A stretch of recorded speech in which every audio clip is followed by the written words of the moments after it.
السلام علیکم۔ Urdu centre hub میں خوش آمدید۔ دوستو، آج میں حضرت ابراہیم علیہ السلام کا واقعہ سنانے جا رہی ہوں۔ قرآن پاک میں سورہ بقرہ میں آیت نمبر 258 میں اللہ تعالیٰ ارشاد فرماتے ہیں، کیا تو نے اسے نہیں دیکھا جو سلطنت پا کر ابراہیم علیہ السلام سے اس کے رب کے بارے میں جھگڑ رہا تھا؟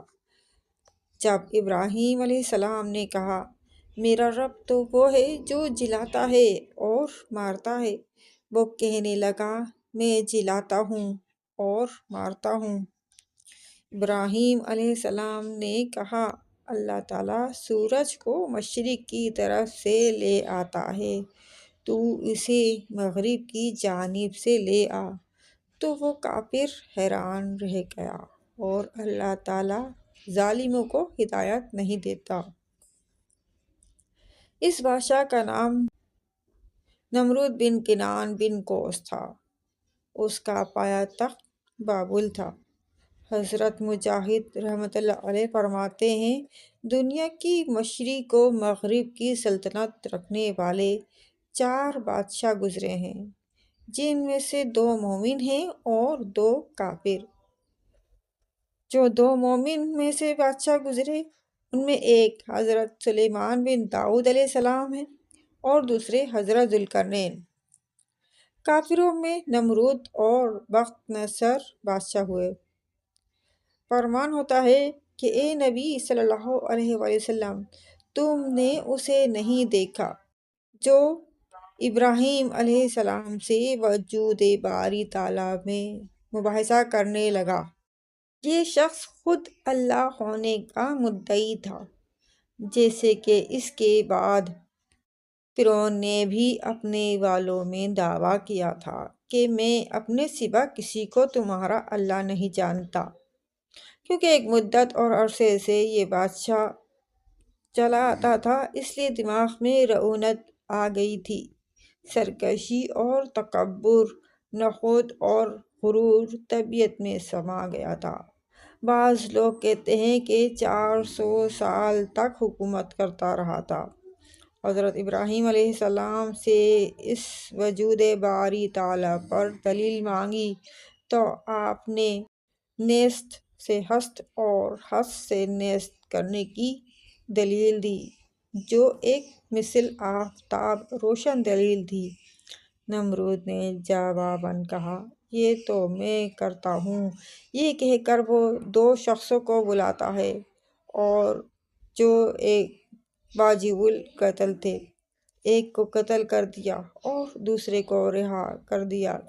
دراصل یہ جواب اور یہ دعویٰ کس قدر فضول ہے، اس کے بیان کی بھی ضرورت نہیں۔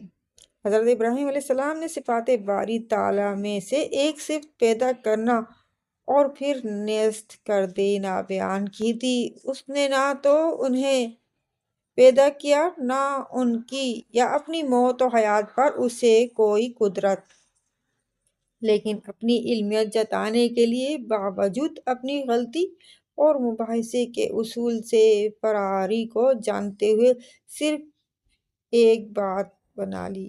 حضرت ابراہیم علیہ السلام بھی اس کو سمجھ گئے، اور آپ نے اس کن ذہن کے سامنے ایسی دلیل پیش کر دی کہ صورتاً بھی اس کی مشابہت نہ کر سکے۔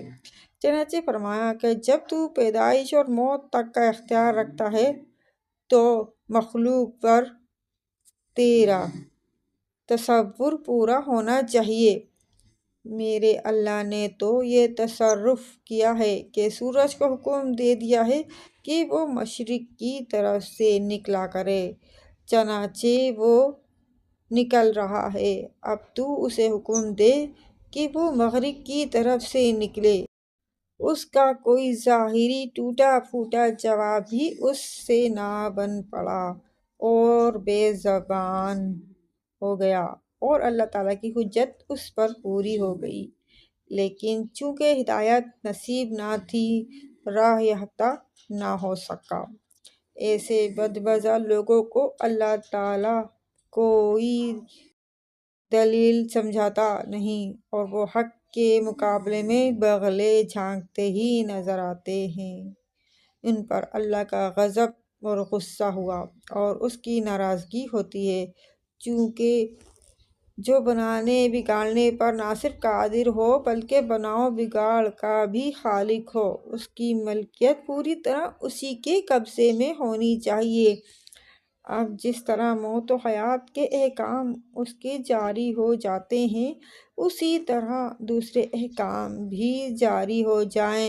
پھر کیا وجہ کہ سورج جو کہ ایک مخلوق ہے، اس کی فرمانبرداری اور اطاعت گزاری نہ کرے اور اس کے کہے کے بجائے مشرق کے مغرب سے نہ نکلے؟ پس حضرت ابراہیم علیہ السلام نے اس پر اس مباحثے میں کھلا غلبہ پایا اور اسے بالکل لاجواب کر دیا۔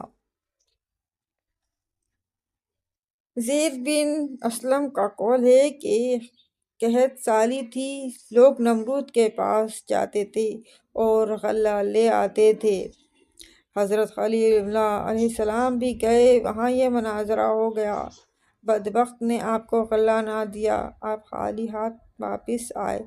گھر کے قریب پہنچ کر آپ نے دونوں بوریوں میں ریت بھر لی کہ گھر والے سمجھیں کہ کچھ لے آئے۔ گھر آتے ہی بوریاں رکھ کر سو گئے۔ آپ کی بیوی حضرت سارہ اٹھیں اور بوریاں کھولا تو عمدہ اناج سے دونوں پر تھیں۔ کھانا پکا کر تیار کیا۔ آپ کی بھی آنکھ کھل گئی، دیکھا کہ کھانا تیار ہے۔ پوچھا اناج کہاں سے آیا؟ کہا جو 2 بوریاں آپ بھر کر لائے تھے۔ آپ سمجھ گئے کہ یہ اللہ تعالیٰ کی رحمت ہے۔ سبحان اللہ۔